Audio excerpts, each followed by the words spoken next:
¿Qué tal? ¿Cómo están? Buenos días, Dios les bendice, que les bendiga grandemente. Ayer pues sí, se puso la primera piedra, pero vino un viento recio y se cayó parte de la carpa. Solo quedó la de los niños y otra, pero se cayó una parte de la carpa, pero gracias a Dios no hubo accidentados, porque sí están pesadas muchas de las vigas que estaban ahí. Y gracias a Dios, solo una persona la descalabró una de las barras, pero ya está bien. Había una doctora y rápido la atendió, ¿no? Pero pudo haber pasado algo más fuerte y gracias a Dios no, porque sí había mucho viento y vimos, pero estuvimos ahí, vimos la bendición de que se pudo poner esta primera piedra y ya veremos el resto del edificio, ¿verdad? Terminado. Bueno, pues vamos a tocar un tema que es de importancia para todos: viviendo bajo maldición o bendición. Usted escoge dónde quiere vivir, bajo maldición o bajo bendición.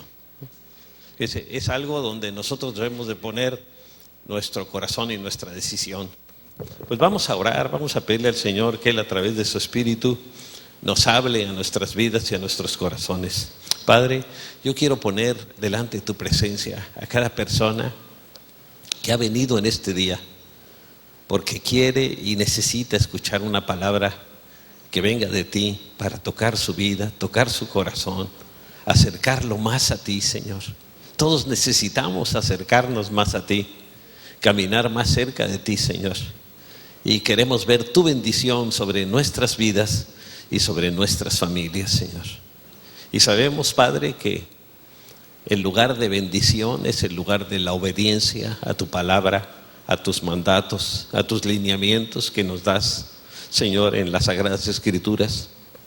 Gracias porque tú eres un Dios bueno, que quiere bendecirnos y nos quieres bendecir grandemente, pero quieres, Señor, también por parte nuestra una respuesta, que te obedezcamos, que te sigamos, que te amemos, Señor, que respondamos a tu amor, correspondiéndote, Señor, de la misma manera, amándote también, Señor, porque tú nos has creado por amor y quieres bendecirnos porque nos amas.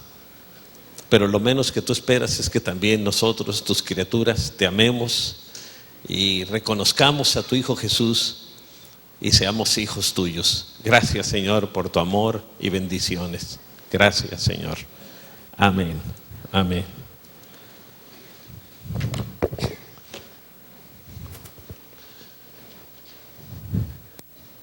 Bien, fíjense, en muchas congregaciones se profetizan y declaran bendiciones. A mí me ha tocado en muchos lados y declaramos la bendición de Dios. Un día estaba yo con mi pastor, el señor Fermín García, y una persona dijo: Dios nos va a bendecir a todos ustedes. Y se paró él y dijo: no es cierto lo que dijo él. Hay muchos tranzas, abusones aquí en este lugar, y a esos no los va a bendecir. Esos están bajo maldición y desgraciadamente son muchos. Y se quedaron todos bien calladitos, hasta el predicador ya después ya no estaba muy animado para predicar, ¿verdad? Pero es cierto, ¿eh? Es cierto. Sin embargo, fíjense, en las Escrituras vemos claramente que para recibir bendiciones debemos escoger ser obedientes. El lugar de la bendición es el lugar de la obediencia. De otra manera, solo nos haremos merecedores de maldiciones. Vean aquí, es un falso profeta, es un lobo con su trajecito de oveja, ¿no? Y parece oveja si lo ve uno de arriba, pero sí, un poco más abajo se da uno cuenta que es un lobo. Y las demás ovejas están tranquilas porque parece oveja. Yo me pregunto, ¿cuántos habrá de aquí de esos? Esperemos que ninguno, ¿verdad? Ahora, ¿qué dice la palabra en Deuteronomio 30:19? Hoy pongo al cielo y la tierra por testigos contra ti, dice Dios, de que te he dado a elegir entre la vida y la muerte. Fíjense la elección que tenemos tan tremenda. Entre la maldición y la bendición y la maldición. Elige pues la vida. Está diciendo, elige pues la bendición para que vivan tú y tus descendientes. No solo la promesa es para nosotros, sino también para nuestros hijos, ¿verdad? Ahora, vamos a ver algo acerca del pecado y la ira de Dios. Fíjense, para ser bendecidos, Dios nos ordena amarle, escuchar su palabra y obedecerla, porque ella es, fíjense, vida para nosotros. Anoten en su bosquejo. La palabra es vida para nosotros. Y Jesucristo es la verdadera vida. ¿Qué dice en Deuteronomio 30:20? Ama al Señor tu Dios, obedécelo y sé fiel a Él, porque de Él depende tu vida, ¿no? Fíjense qué tremendo, de Él depende nuestra vida, ¿no? Ahora, Dios dice que nuestros pecados, rebeliones e injusticias nos hacen merecedores de la ira de Dios. Aquí vemos series de desastres por todos lados, ¿no? Y en la medida en que el mundo es más desobediente a Dios, los desastres naturales también se incrementan. No quiero decir que todos sean debido a eso, pero muchos sí, ¿no?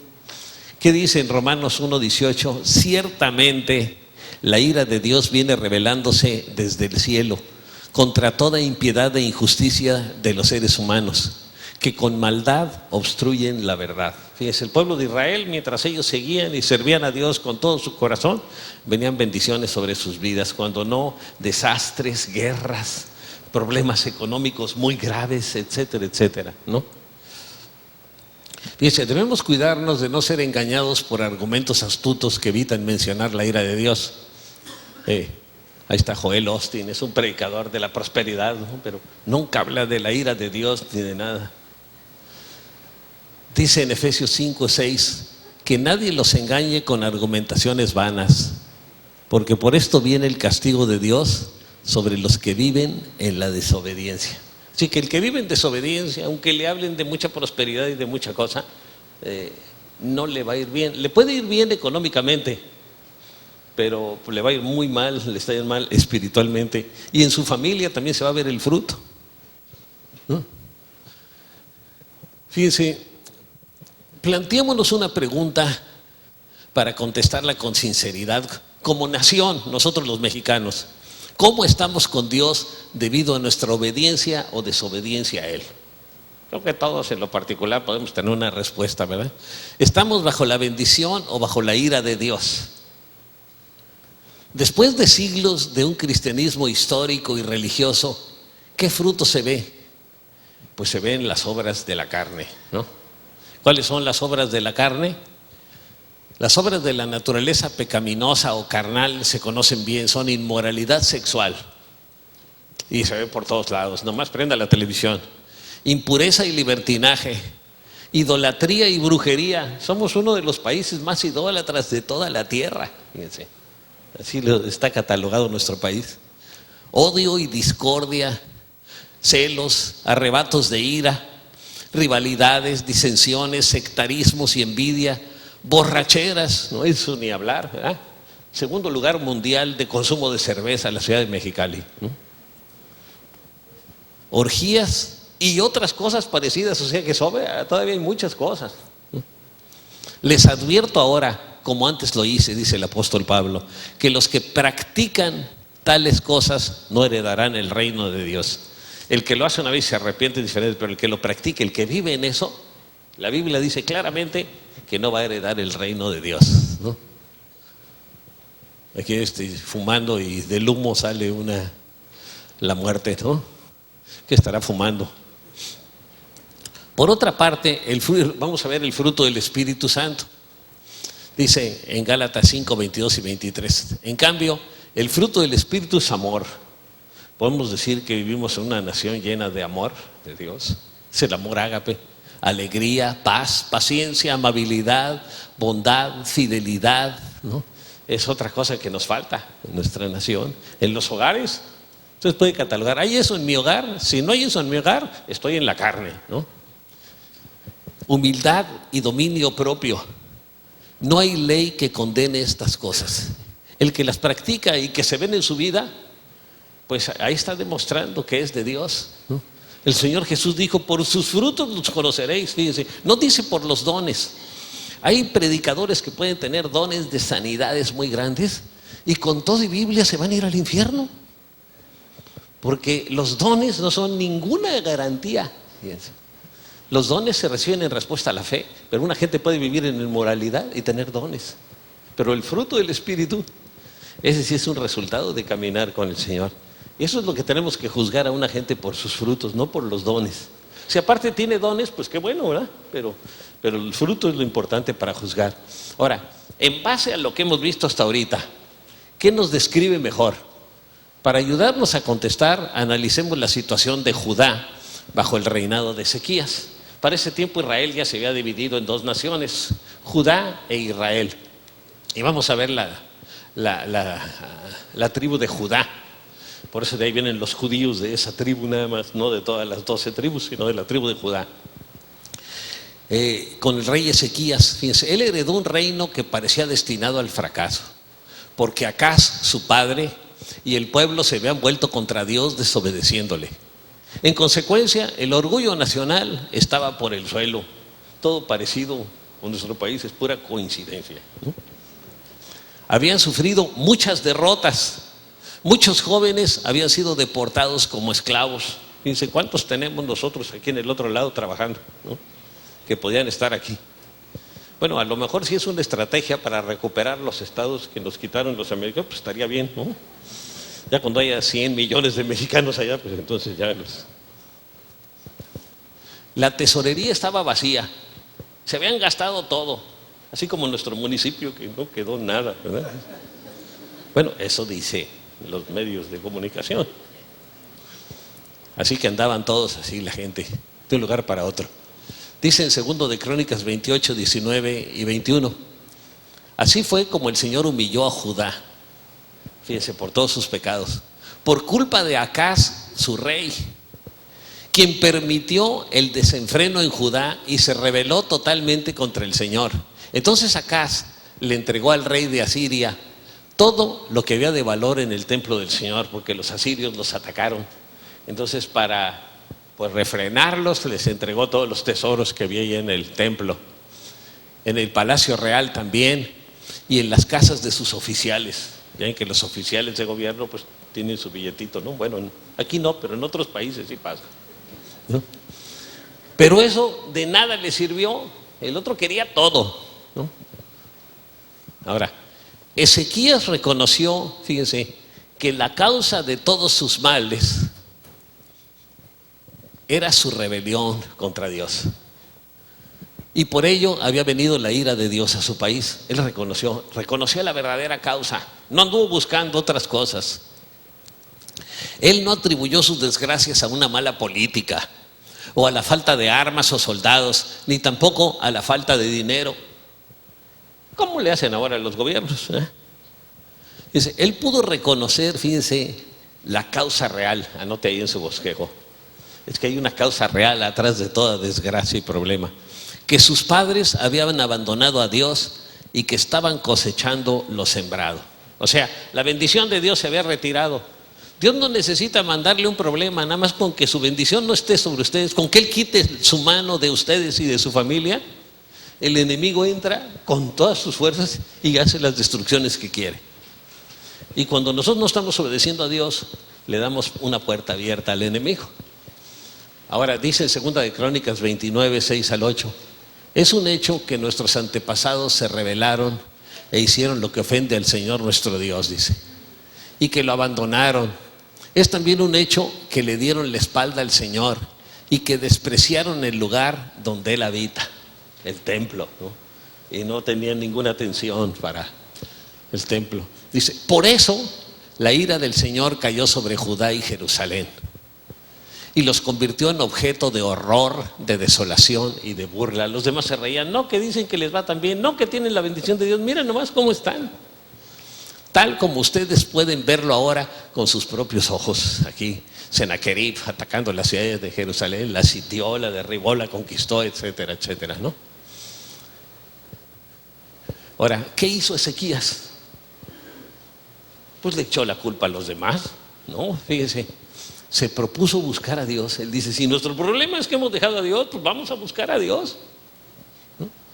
Y dice ahí en 1 de Crónicas 29, 10, yo me propongo ahora hacer un pacto con el Señor. Hizo un pacto con Dios, con el Dios de Israel, para que retire de nosotros su ardiente ira.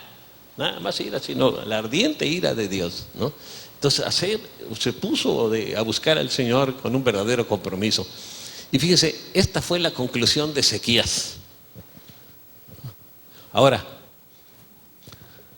hablando en términos generales y a la luz de la palabra, veo que como país estamos bajo la ira de Dios por haber pecado contra Él, contra nuestros semejantes. Por siglos los ricos han abusado de los pobres, hemos fomentado la extorsión, la corrupción, la deshonestidad, etcétera, etcétera, ¿no? A algunos les ha ido muy bien, pero no siempre le va a ir bien, ¿eh? Y otra cosa, aunque somos un país religioso, no le hemos dado a Dios el honor y la gloria que le pertenecen. Fíjense lo que dice Dios: yo soy el Señor, fuera de mí no hay otro Salvador. Al único que debemos adorar al Señor. Y en nuestro país tenemos San el este, San el otro y San aquel, y la gente le da más lugar a veces a un santo que a Dios, ¿no? Es una de las desgracias de nuestro país. Al que hay que levantar es a Jesús, a Cristo. Fíjense, sin embargo, debido a nuestra tradición y religiosidad, se le ha dado más honor a otras personas o cosas antes que a Dios. Y esa es una realidad, ¿no?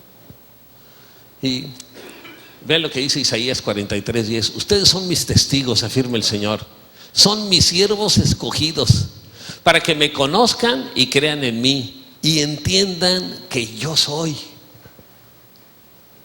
Así decía Dios: yo soy, el yo soy. Yo no fui hecho, yo soy. Yo los hice a ustedes. Antes de mí no hubo ningún otro Dios, ni habrá ninguno después de mí. No sé si eso está claro, ¿verdad que sí está bastante claro? Ahora, como ciudadanos también nos ha faltado más amor, respeto y entrega por nuestra tierra y hacia nuestros compatriotas. Hacen falta creyentes que se determinen a orar e interceder ante Dios por nuestra tierra y nuestra gente. Hace unos años hubo una reunión de cristianos ahí en la Ciudad de México, en la Plaza de la Constitución, orando y pidiéndole a Dios, ¿no? Yo creo que necesitamos más de eso. Dice en 1 Samuel 12:23: en cuanto a mí, que el Señor me libre de pecar contra Él, decía el profeta Samuel, dejando de orar por ustedes. Cuando no oramos por otros, fíjense, estamos pecando. Yo seguiré enseñándoles el camino bueno y recto. Él era el profeta de ese tiempo. Oraba por la gente, pero les enseñaba, ¿no? Les enseñaba la palabra y oraba por la gente. Ahora, a pesar de todo, fíjense, si le buscamos al Señor de corazón, ¿no? Fíjense, en la Biblia hay promesas de bendición de Dios para nosotros. Vean esta en Job 8, 5 y 7. Si tú de mañana buscares a Dios. A algunos nos cuesta trabajo en la mañana. A mí me gustaría que dijera: de noche busca a Dios, ¿no? Que de noche, yo estoy muy despiertito, en la mañana es cuando me cuesta trabajo. Mi esposa es al revés. Y rogares al Todopoderoso, si fueres limpio y recto. Y le dice, esto se lo dice a su pueblo el Señor, al pueblo escogido: ciertamente luego se despertará por ti y hará próspera la morada de tu justicia. Y aunque tu principio haya sido pequeño, tu postrer estado será muy grande. Dios dice: hay bendición. Si tú me buscas, yo te voy a bendecir y te va a ir mejor cada vez. Ahora, hay unas condiciones para recibir las bendiciones de Dios, no nada más se reciben porque sí. La primera, interceder y orar por la gente. Fíjense, a nosotros vemos, por ejemplo, el día de la oración, viene muy poca gente a orar y tenemos que orar por nuestro país. Dice, pueden venir desgracias grandes y si no oramos. Yo recuerdo que antes de el nombramiento de uno de los presidentes, la situación en el país se veía que podía haber hasta una guerra civil y la gente se puso a orar y la situación cambió de un momento a otro. Y dice, qué importante es la oración, ¿no? Tenemos que orar por la gente. Dios quiere lo mejor para nosotros si oramos y le clamamos. Porque ayer una gente me dijo, mira, en muchos somos una congregación carnal porque mucha gente viene el domingo, pero muy poca gente realmente viene a las reuniones de oración. Y es cierto, ¿no? Vean lo que dice el Señor en Jeremías 29, 11 al 13. Porque yo sé muy bien los planes que tengo para ustedes. afirma el Señor. Fíjense, esos planes que tuvo para Israel los tiene para nosotros. Planes de bienestar y no de calamidad, a fin de darles un futuro y una esperanza. Ese es el deseo de Dios, un futuro prometedor, una esperanza. Entonces ustedes me invocarán y vendrán a suplicarme y yo los escucharé. Me buscarán y me encontrarán cuando me busquen de todo corazón. Si lo buscamos de corazón, lo vamos a encontrar y vamos a ver su bendición en nuestras vidas. La segunda cosa, la segunda condición, que los creyentes busquemos, fíjense, la santidad. Es la segunda. El rey Ezequías habló con los líderes espirituales y les exigió santidad, porque se dio cuenta del deterioro moral que había en el mismo templo, ¿no? Comenzando con los sacerdotes y levitas y todo. Y dice, en la plaza oriental convocó a los sacerdotes y a los levitas y les dijo: levitas, escúchenme, purifíquense ustedes y purifiquen también el templo del Señor, Dios de sus antepasados, y saquen las cosas profanas que hay en el santuario. Habían metido muchos ídolos y todo ahí alrededor del santuario y en el santuario, y dice, todo eso para afuera, y lo sacaron y lo quemaron, ¿no? Ahora, ¿y ellos qué hicieron? Vamos a ver a los levitas y todos, ¿qué fue lo que hicieron? Pues aquí tenemos la respuesta en la escritura, ¿no? Así que, hijos míos, les dice, continúa el rey Ezequías, no sean negligentes, pues el Señor los ha escogido a ustedes, le dice a los levitas, para que estén en su presencia y le sirvan y sean sus ministros y le quemen incienso, ¿no? Estos reunieron a sus parientes, se purificaron y entraron en el templo del Señor para purificarlo, cumpliendo así la orden del rey, según las palabras del Señor, porque era un mandato del Señor para ellos. Después los sacerdotes entraron al interior del templo del Señor para purificarlo. Sacaron al atrio del templo todos los objetos paganos que encontraron ahí. Fíjense, lleno de objetos paganos en el templo, ¿no? La gente que se le dice, pues, ¿qué más da esta figurita de acera o de la diosa esta o del otro, ¿no? Si nos falla el Señor, pues ahí tenemos a otro, ¿no? Como alguno dice, si me falla Dios, pues tengo esta otra cosa, ¿no? No, tenemos que tener nuestra confianza nada más en Él. Es muy triste ver en los cristianos estos pecados. Número uno, una falta de santidad, de reverencia y de respeto a Dios. ¿Qué le enseñamos a nuestros hijos? Si usted está entrando y saliendo del salón de las reuniones y si pega el chicle abajo del asiento, que a veces encontramos hasta de unos verdes, otros rojos, deben ser de fresa, otros de limón, otros, ¿no? Y un niño un día agarró uno y dice, oye mamá, mira, aquí me voy a comer este chicle que es de fresa, que está aquí, estaba abajo pegado ahí en la silla, quién sabe cuánto tiempo tendría. Yo creo que no mucho porque Varo los va quitando, ¿no? Pero sí se pegan muchos chicles. Entonces, ¿qué le enseñamos a nuestros hijos? Tenemos que enseñarles reverencia. Hubo un tiempo que hasta destruyeron aquí en los baños puertas y cosas, unos muchachos. Entonces, tenemos que enseñarles que tengan reverencia al Señor por ellos mismos, ¿no? ¿Qué dice en Hebreos 12:14? Busquen la paz con todos, o sea, no anden en pleito con nadie, y la santidad, sin la cual nadie verá al Señor. Así dice el Señor, sin santidad no lo veremos. O sea, no va a entrar uno al cielo, es lo que está diciendo, ¿no? Ahora, el segundo pecado, la ingratitud a Dios. Fíjense, este pecado consiste en recibir favores de Dios sin que la persona le demuestre gratitud. Por ejemplo, de los 10 leprosos sanados por Jesús, ahí en Lucas 17:11. Fíjense, solo uno regresó a darle las gracias, y ese que regresó ni siquiera era judío, era un samaritano al que los judíos despreciaban. Fue el único que llegó a darle las gracias al Señor. Qué tremendo, es que es un pecado de ingratitud. ¿Y cuántas veces nosotros somos ingratos con el Señor después de todas las bendiciones que recibimos de Él, ¿no? La restauración que ha hecho con nuestras familias, etcétera. Aquí está el samaritano que llegó con Jesús, ¿no? Bueno, el tercer pecado, la falta de amor a Dios. Fíjese, el adulterio espiritual, vamos a llamarlo de otra forma, que es lo mismo, la falta de amor a Dios es adulterio espiritual, porque estamos amando otra cosa. La persona tiene que amar algo, o se ama a sí mismo, o ama las cosas, o ama a Dios, ¿no? Vean lo que dice en Oseas 5:4. No piensan en convertirse a Dios. Está hablando del pueblo de Dios, porque espíritu de fornicación está en medio de ellos y no conocen al Señor. Dice, era lo que estaba pasando en el pueblo de Israel en la antigüedad. Y yo creo que si ese espíritu estaba en ese tiempo ahí, ahora está bastante más crecidito en todo el mundo. El cuarto pecado, descuido por la oración y el estudio de la palabra. Fíjense lo que le decía. Si nosotros no oramos y estudiamos la palabra, pues somos cristianos carnales. Y fíjense que la Biblia dice que Satanás anda como león rugiente, y a los leones, ¿qué es lo que más les atrae? La carne, ¿no? Así que usted, si anda de carnal, pues ahí el enemigo va a estar junto a usted siempre, ¿no? Entonces, esto demuestra falta de interés por Dios. Fíjense, la falta de oración y de estudio de la palabra es falta de interés por Dios. Vean lo que dice en 2 de Timoteo 3:14. Pero tú permanece firme en lo que has aprendido, le dice Pablo a su discípulo Timoteo, y de lo cual estás convencido, pues sabes de quién lo aprendiste. Pero muchos oyen de la palabra, cierran sus oídos, no quieren oír de la palabra de Dios, no les interesa. Y hablan del Señor, pero no les interesa oír la palabra. Otra es la falta de amor y compasión por la gente. A algunos les gusta usar y manipular a la gente. Dice en Juan 13:35, de este modo todos sabrán que son mis discípulos, si se aman los unos a los otros.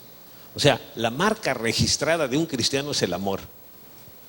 Si tiene amor a sus semejantes y a su familia, pues es cristiano. Si no, es de mentiritas, es cristianoide o aspirante a cristiano, ¿no? Pero todavía no es cristiano. Si no amamos a los demás, ¿no? Tenemos que amar a los demás. Hay unos que son personas fáciles de amar, pero otros cuesta su trabajito, ¿eh? Ustedes ya se habrán dado cuenta. El que ya tenga más de un día de cristiano ya se va a dar cuenta que hay unos que cuesta más trabajo amarlos que a otros. A otros es muy fácil, pero a otros cuesta trabajo. El sexto, el descuido al desempeñarse en el ministerio donde se sirve al Señor, ¿no? Algunos vienen hasta la reunión y se quedan dormidos, ¿no? Es que dice que están orando en lenguas con ronquidos indecibles, ¿no? Pero vean lo que dice aquí la palabra en Jeremías 48:10. Maldito el que sea negligente para realizar el trabajo del Señor. O sea, si usted está sirviendo un ministerio y lo hace de mala gana, se echa una maldición. Y si no está sirviendo, también otra maldición porque no quiere servir. Entonces, dice, fíjese, maldito el que sea negligente para realizar el trabajo del Señor. Si está haciendo algo para Dios, hágalo porque lo hace para el Señor. Imagínense, si usted está trabajando para una persona y esa persona, su jefe, lo está viendo, usted va a hacer el trabajo muy bien. Pues Dios siempre nos está viendo. Y no solo ve nuestras actitudes y la manera en que hacemos las cosas, sino ve nuestro corazón. Entonces, ¿sabe con qué ganas lo hacemos? Algunos, pues si lo ve el pastor, lo hacen de muy buena gana, pero si no, ahí se va. Entonces, hay que hacerlo pensando que es para Dios, porque nuestra recompensa, dice la palabra, va a venir del Señor. A los seres humanos se nos pasan las cosas, pero a Dios no. El séptimo, descuido en sus responsabilidades familiares. Por ejemplo, ¿qué ejemplo doy a mi familia como padre o como madre? ¿Qué ejemplo les doy? Si suena el teléfono, dígale que no estoy. Mejor dígale que no le quiero contestar, y así por lo menos dice la verdad, ¿no? No más que siendo grosero. ¿Disciplino o instruyo a mis hijos? ¿Los estamos disciplinando o no los disciplinamos? Ya en muchas casas los papás bailan al son del niño. El niño es el jefe del hogar, ¿no? Y el papá y la mamá hacen lo que quieren, y si no el niño, ¡ah!, y ya, hacen lo que él dice, para que no se enoje el chiquito, ¿no? Y dice nada más, y después de grande va a ser un berrinchote y lo van a meter a la cárcel, ¿no? ¿Y por qué cayó mi hijo ahí? Pues desde chiquito empezó, lo dejaste hacer lo que quiso y ahí va. ¿Qué dice en Colosenses 3:18-21, hablando de la familia? Esposas, sométanse a sus esposos como conviene en el Señor. Y ahora, esposos, amen a sus esposas y no sean duros con ellas, no sean ásperos, dice, no le hable brusco. Y eso a veces nos sale con la esposa, le hablamos un poco brusco, ¿no? Hijos, obedezcan a sus padres en las cosas, en algunas cosas las que les gusten a ustedes. ¿Sí dice? En todo, dice. porque esto agrada al Señor. O sea, cuando ustedes obedecen a sus padres, ustedes están agradando a Dios. Y queremos agradar a Dios. Padres, no exasperen a sus hijos, no sea que se desalienten. Y se le puede exasperar con un castigo excesivo, con una disciplina excesiva, ¿no? Algunos dicen, pues sacaste mal las calificaciones, pues vas a recibir 100 azotes. ¿Cómo que 100 azotes? Dele 3 varazos, pero bien dados se llama, ¿no? ¿Cómo 100 azotes? Pues si no se trata de suplicio chino, ¿no? Fíjense, hasta los judíos no les podían dar más de 40 azotes porque se les humillaba. Ya llegaba a ser un dolor tan fuerte y un daño tan fuerte que ahí paraban. Por eso era el límite, 40 azotes. Ahora, el número 8, disciplina en su vida personal. Estudio la palabra con regularidad. Todos los días la leo, la estudio. Les damos el plan de lectura, acuérdense, para leer la Biblia completa en un año. Eso es lo mínimo. El que lee la Biblia completa en un año está en primero de kinder. Si lee más arriba, entonces ya está mejor, más avanzado. Pero eso es lo mínimo. Me congrego los domingos. Si algunos dicen, pues si no hay partido de fútbol bueno, sí. Asisto a las reuniones de oración. Usted sabe, ¿no? Oro todos los días. Hay un silencio aquí sepulcral, ¿no? Porque a veces no estamos cumpliendo lo que debiéramos. Cuando somos buen ejemplo, nuestros hijos van a seguir al Señor. Es algo que me ha gustado mucho de Valo y su hijo, que está aquí. Es que él siempre viene a acompañarlo y su papá, desde que arregló su situación con el Señor y con la familia, está siendo cumplido y está con ellos, y entonces ellos también lo admiran y lo aprecian, ¿no? Porque los hijos son nuestros primeros jueces ahí en la casa. Ellos se dan cuenta de todo. Los niños y niñas, cuidado, yo veo con mi nieta cualquier cosa. Un día le contesté a mi esposa, se me queda viendo mi nieta. Perdóname, hija, y que me perdone también tu abuelita, ¿no? Pero se me quedó viendo, dice, si no, pues va a ser lo mismo, ¿no? Un día me va a contestar a mí también, ¿no? ¿Qué dice en Hebreos 10:25? No dejemos de congregarnos como acostumbran a hacerlo algunos. Claro, no de esta congregación, pero sí hay otras congregaciones donde lo hacen. O sí se hace aquí, ¿no? Sino animémonos unos a otros a asistir. Y con mayor razón ahora que vemos que aquel día se acerca, el día del Señor, de la segunda venida de Cristo, ¿no? Ahora, la novena, dejar de cumplir la gran comisión. La gran comisión consta de 2 partes. Una, evangelizar a la gente, alcanzarla para Cristo. Y la otra es formarlos como discípulos, el discipular. Evangelizar y discipular, ese es cumplir la gran comisión. Ese es el mandato principal que tiene la iglesia cristiana. Es el mandato principal que nos dejó Jesús. Evangelizar y discipular. Invitar a otra gente a las reuniones para que conozcan a Cristo. Y luego esas personas que recibieron al Señor, irlas formando como discípulos.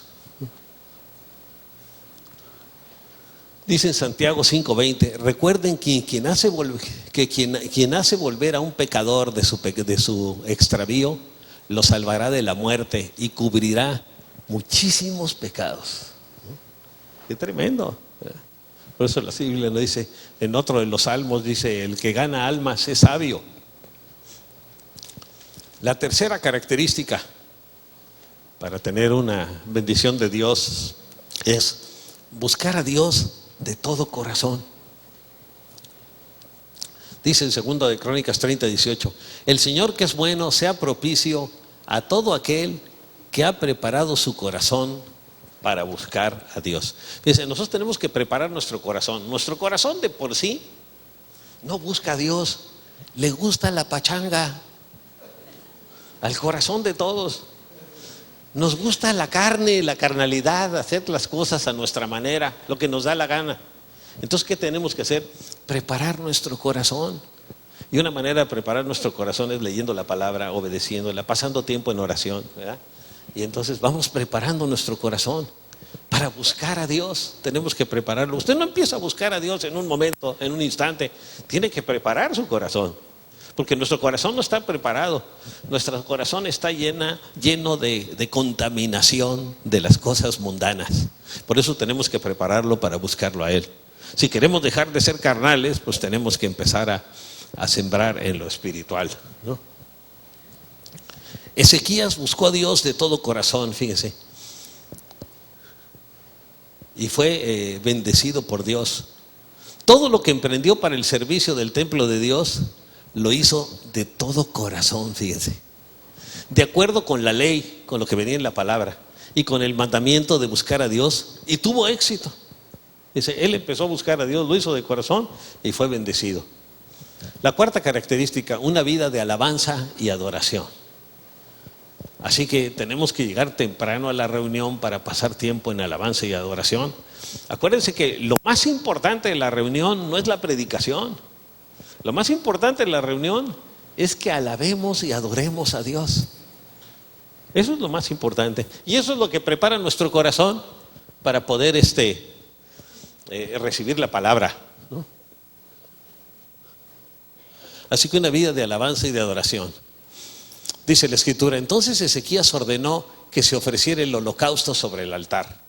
Acuérdense, le ofrecían animales al Señor, que era un símbolo, un tipo de Cristo, un cordero y otros animalitos. En cuanto comenzó el holocausto, comenzaron también los cantos al Señor y el toque de trompetas, acompañados de los instrumentos musicales de David, el rey de Israel. Toda la asamblea permaneció postrada hasta que terminó el holocausto, mientras los cantores entonaban los cantos y los trompetistas hacían resonar sus instrumentos. Aquí nos faltan unos trompetistas. Tenemos trompudos, pero faltan trompetistas. Y cuando terminaron, esto en 2 de Crónicas 29, cuando terminaron de ofrecer el holocausto, el rey y todos los que estaban con él se postraron para adorar al Señor. El rey Ezequías y los jefes les ordenaron a los levitas que cantaran al Señor las alabanzas que David y Asaf el vidente habían compuesto. Al vidente así le decían al profeta, ¿no? Los levitas lo hicieron con alegría y se postraron en adoración. Estaban alabando, adorando al Señor. Y fíjense, eran 4,000 levitas tenían ahí adorando y alabando al Señor. Imagínense una alabanza tan tremenda. Ahora, Dios nos manda a adorarle y que vivamos en santidad. ¿Qué dice el Salmo 29:2? Dad al Señor la gloria debida a su nombre. Adorar al Señor en la hermosura de la santidad. Si usted está en pecado adorando al Señor, pues no le sirve de nada. Así que antes de ponerse a adorar al Señor, arréglese con el Señor. Perdóname por todo lo que he hecho mal, perdóname y ayúdame. Limpia mi vida. Y el Señor lo va a hacer y va a poder adorarlo en la hermosura de la santidad, que es como al Señor le gusta que le adoremos. La quinta, tener amor y compasión por las almas. Porque hay algunos, en nuestro deseo interior, no tenemos mucha compasión por la gente. Quisiéramos que les vaya más o menos bien, pero así de compasión, de dolernos porque a otra gente le va mal, pues no, y tenemos que pedirle a Dios que nos dé eso en nuestro corazón. Dice la Escritura ahí fueron pues correos con cartas de mano del rey y de sus príncipes por todo Israel y por todo Judá, como el rey lo había mandado, y decían: hijos de Israel, volveos al Señor, el Dios de Abraham, de Isaac y de Israel, y Él se volverá al remanente que ha quedado de la mano de los reyes de Asiria, porque los asirios los habían atacado, habían matado a mucha gente, le habían deportado, etcétera. Había quedado un remanente, y dice: Dios va a bendecir a este remanente. Ahí en 2 de Crónicas 36, porque si os volviereis al Señor, vuestros hermanos y vuestros hijos hallarán misericordia delante de los que los tienen cautivos ahí en Asiria, y volverán a esta tierra. Y de hecho volvieron los israelitas, porque el Señor vuestro Dios es clemente y misericordioso, ¿no? Este lado como que anda fallando un poco, ¿no? Y no apartará de vosotros su rostro si vosotros os volviereis a Él. O sea, si se vuelven de corazón y si le buscan, ¿no? Ahora, los enviados no se amedrentaron a pesar de toda la oposición y burlas. Ellos estaban hablando del Señor y mucha gente se burlaba. Mucha gente ahora se burla de un cristiano cuando quiere hablar de Dios, ¿no? O le cierran puertas para hablar de Dios. A mí me han invitado a dar conferencias en escuela de padres en distintos lugares, pero me dicen, no menciones a Dios. Entonces, ¿a qué voy? Le digo, ¿no? La única bendición que les puedo dar, bueno, es un consejo de la palabra de Dios.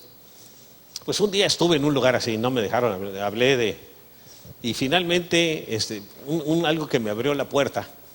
Esto fue en la Ciudad de México. Una cantante cristiana que al terminar dice, gracias a Dios lo pude hacer, ¿no? Ay, aquí ya me dio la entrada, dije. Entonces cuando yo terminé le dije, y para que todo esto se logre, que hablamos de los padres y los hijos y para que lleven bien, tienen ustedes que buscar a Dios de todo su corazón, como dijo la cantante, ¿no? Y como viene en la Biblia. Dije, total, si me corren ya acabé, así que, ¿no? Y sí hubo gente que me criticó, pero ¿qué importa, no? Pero algunos se humillaron ante Dios y lo reconocieron. Muchos empezaron a burlar de los correos que invitaban a la gente a celebrar la Pascua con Ezequías. Vean lo que dice en 2 de Crónicas 30, 10 y 11. Los mensajeros recorrieron toda la región de Efraín y Manasés, de ciudad en ciudad, hasta llegar a la región de Zabulón. Pero todos, fíjense, la mayoría se reían y se burlaban de ellos. La gran mayoría de la gente se reía y se burlaban de ellos. No obstante, algunos de las tribus de Aser, Manasés y Zabulón se humillaron y fueron a Jerusalén. Así que vemos que no fueron todos. Fueron muchos, pero no todos. Gracias a Dios. Y cuando nosotros le hablamos a alguien, algunos van a hacer caso y otros no van a hacer caso. La sexta característica, fíjese, no robar a Dios en los diezmos y ofrendas. Ahí mismo en la escritura dice, en Malaquías, ¿acaso roba el hombre a Dios? Otra versión dice, ¿robará el hombre a Dios? Ustedes me están robando y todavía preguntan, ¿en qué te robamos, Señor? En los diezmos y en las ofrendas, nada más. O sea, ¿le podemos robar en los diezmos o en las ofrendas? Ustedes, la nación entera, están bajo gran maldición, hablando de la bendición y la maldición. Pues es a mí a quien están robando. Dice, yo creo que es grave robarle a una persona, pero robarle al Señor es mucho más grave. Traigan íntegro, ¿saben lo que es íntegro? Completito, ¿no? El diezmo para los fondos del templo. Algunos dicen, mira, Señor, del diezmo te voy a dar el diezmo del diezmo. O sea, en lugar del diezmo, la centésima parte, ¿no? Hasta que me ponga a mano en mi trabajo y que me vaya bien, ¿eh? Y nunca se ponen a mano, ¿no? Dice, y así habrá alimento en mi casa. Va a haber comida para los sacerdotes, los levitas, apoyar a los misioneros, etcétera. Y pruébenme en esto, dice el Señor Todopoderoso. Dice, es la única parte en la Biblia donde dice, y pruébenme en esto. Y verán si no abro las puertas del cielo y derramo sobre ustedes bendición hasta que sobreabunde. Bueno, ahora, hay algunas personas que el domingo dan su diezmo y el lunes, Señor, ¿qué pasó? ¿Qué? La bendición, ¿no? El Señor, la fe es probada. Siempre va a pasar un tiempo en que la fe es probada. Acuérdense con Abraham. Él le pidió un hijo, el Señor le prometió un hijo y tardó 25 años en dárselo, ¿no?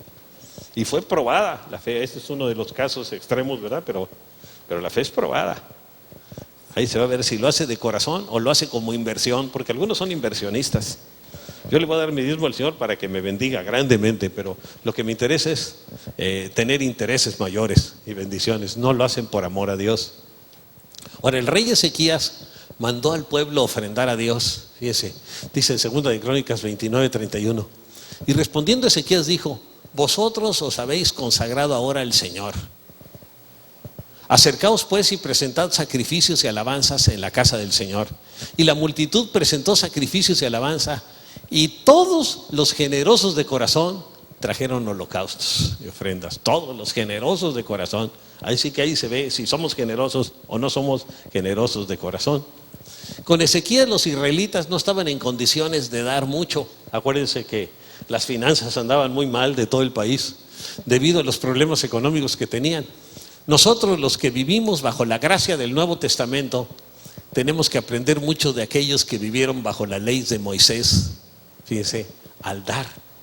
Hay algunos que dicen, no, mira, el diezmo era del Antiguo Testamento. Bueno, en el Nuevo Testamento, en Mateo 23, 23, dice Jesús a los fariseos y escribas, dice, ustedes diezman la melta, el eneldo y el comino, hasta de los granitos más chiquitos, pero les falta amor y misericordia. Dice, es necesario esto sin dejar de hacer aquello.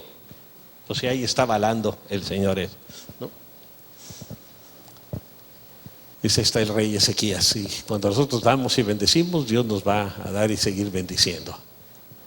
Wayne Myers, que es mi padre espiritual, dice, si la cartera de una persona no muestra señales de conversión, es que el dueño no se ha convertido. ¿Cómo está su cartera? ¿Muestra señales? ¿O como que quiere pero no? Les digo, algunos agarran un billete de 20 y lo aprietan tanto a la hora de dar la ofrenda que le sacan lágrimas a don Benito Juárez. Porque a Zaragoza jamás lo sacan. Ahora, vamos a hablar de la consagración y la guerra espiritual, porque muchos están muy asustados. Ya vamos a sacarlo del diezmo, no se preocupen. Fíjese, cuando una persona toma la decisión de consagrarse más a Dios, orando, leyendo y meditando la palabra y siendo un testigo del Señor, o sea, hablándole a otros de Jesús y siendo fiel y siendo fructífero porque da fruto, se dará cuenta que existe una terrible, fíjese, guerra espiritual. Aquí se nos movió la guerra. ¿Qué dice en Efesios 6:12? Porque nuestra lucha no es contra seres humanos, sino contra poderes, contra autoridades, contra potestades que dominan este mundo de tinieblas. Es contra demonios y los jefes de los demonios, contra fuerzas espirituales malignas en las regiones celestes. Una versión dice contra gobernadores de las tinieblas, ¿no? Y hay presidentes y gobernadores y hay reyes. Y el principal es Satanás, pero tiene una legión ahí de demonios también después de él. Ahora, el rey Ezequías, fíjese, a pesar de su fidelidad a Dios, enfrentó una gran oposición. A pesar de, si nosotros somos fieles al Señor, eso no nos garantiza que no vamos a tener oposición. Acuérdense que está en una guerra, y en una guerra siempre va a haber heridos, ¿no? Fíjense, ayer que le cayó la carpa a la esposa del doctor Verdugo, pues se le tuvo una cortada ahí en la cabeza. Gracias a Dios había doctores y la doctora Salgado la curó rápidamente, ¿no? Entonces siempre hay oposición, el enemigo se enoja, ¿no? Dice, lo que pasa es que no amarraron bien la carpa, ¿no? También hay eso, pero el viento fue muy fuerte, no había habido viento tan fuerte en mucho tiempo y ayer estuvo muy fuerte. Por otro lado nos ayudó porque siempre el airecito ayudaba algo, ¿no?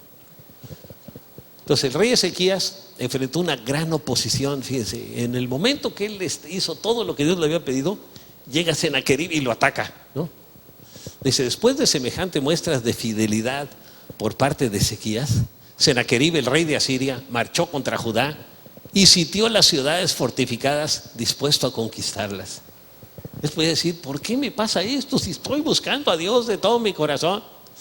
Y Ezequías se preparó, dice en 2 de Crónicas 32, 5 al 6, y animó al pueblo. Vean las palabras que le dio al pueblo. Dice, cobren ánimo y ármense de valor, no se asusten ni se acobarden ante el rey de Asiria y su numeroso ejército. Era un ejército grandísimo y eran el ejército más poderoso en ese tiempo, porque nosotros contamos con alguien que es más poderoso. Y se les hizo, los llevó a confiar en Dios. Ellos confiaban en el rey de Asiria.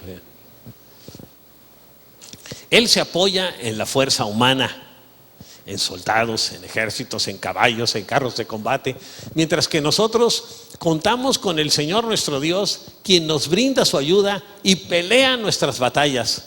Al oír las palabras de Ezequías, rey de Judá, el pueblo se tranquilizó. Fíjense qué importante, ¿eh? Las palabras del gobernante, pero un gobernante que amaba y buscaba a Dios. El rey Ezequías y el profeta Isaías clamaron a Dios y él los escuchó y les dio una gran victoria.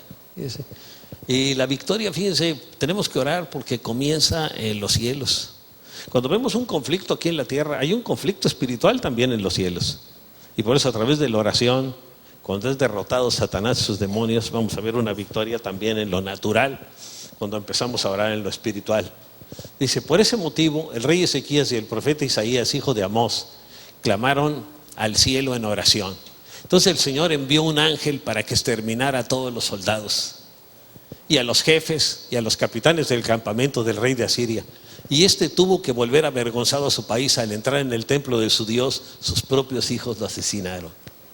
Dice, un solo ángel mató en segundos a 185,000 soldados asirios. Dice, un solo ángel. Así que cuando Jesús dijo, si yo le pidiera a mi Padre, mandaría legiones de ángeles, una legión con 6,000, imagínense, varias legiones, ¿qué no iban a hacer? Acababan con todo el imperio romano así como en 2 segundos. Ahora, ¿por qué no lo hace Dios? Porque Él ha permitido de alguna manera esa guerra para que nosotros crezcamos espiritualmente. Ahora, la fe, la oración y la palabra de Dios fueron las armas de Ezequías. Y también son las nuestras para poder triunfar. Y fíjense, tenemos que perseverar en estas 3 cosas: la fe, la oración y la palabra de Dios. Dice en Oseas 6:3, y conoceremos y proseguiremos en conocer al Señor como el alba está dispuesta a su salida, y vendrá a nosotros como la lluvia. Bueno, ya volvió. La lluvia tardía y temprana a la tierra. No sé qué estará pasando ahí arriba. No es culpa de los muchachos, algo en el equipo. A lo mejor pues tenemos que darle a lo mejor más mantenimiento. En conclusión, si quieres tener las bendiciones de Dios en lugar de maldiciones, sé obediente para empezar, ¿no? Tenemos que ser obedientes. Vive en santidad. Nunca te desanimes por lo negativo de las circunstancias que vengan contra ti. Aunque sean muy negativas las circunstancias, no te desanimes, confía en el Señor y haz lo que tienes que hacer. Llénate de su palabra, ora, confía en Dios, diezma y ofrenda con un corazón alegre y generoso, añadiré yo. Y recuerda siempre que Cristo viviendo en nosotros es nuestra victoria. Ahí están 2 caminos para escoger, ¿no? Dice en 1 Juan 4:4, hijitos, vosotros sois de Dios y los habéis vencido, a Satanás y sus demonios. Porque mayor es el que está en ustedes que el que está en el mundo. El que está en nosotros es Jesús, el que está en el mundo es Satanás, ¿no? Así que tenemos que confiar en el Señor, depender de Él, confiar en Él y buscarlo. Vamos a orar. Padre, yo quiero poner delante de tu presencia esta enseñanza que hemos tenido en este día. Señor, ayúdanos a buscar vivir realmente bajo bendición y no bajo maldición, Señor. Que cumplamos tus condiciones para poder recibir tus bendiciones, que tomemos tiempo para interceder y orar por la gente, que los creyentes busquemos la santidad de todo nuestro corazón, que te busquemos a ti, Señor, al Señor, que procuremos una vida de alabanza y de adoración, que tengamos amor y compasión por las almas, que no te robemos en los diezmos y en las ofrendas, Señor, para que tú puedas realmente bendecir nuestras vidas, bendecir a nuestras familias, que entremos en la guerra espiritual sabiendo que en ti no somos vencedores, sino somos más que vencedores. Gracias, Señor, porque tú nos amas y tienes un plan precioso para nuestras vidas. Yo alabo y bendigo tu nombre, Señor Jesús.